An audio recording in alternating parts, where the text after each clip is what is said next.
మనుగడ కోటి అలలుగ పొంగు వరదల వేగాన పడిలేచు అలలకు తీపి కలలకు లేని అలసట నీకేలా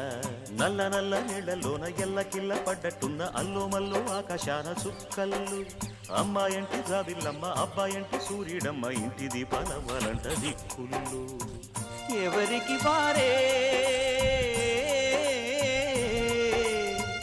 యమునకు నీరే రేవు నీరు నావదంట నావతోడు రేవుదంట పంచుకుంటే గోరు వంక వాలగానే గోపురానికి స్వరాల గణగణ గంటలే మోగనేలా గోపబాలుడొచ్చినాక గోకులానికి పెదాల కిలకిలా పువ్వులే పుట్టలేదా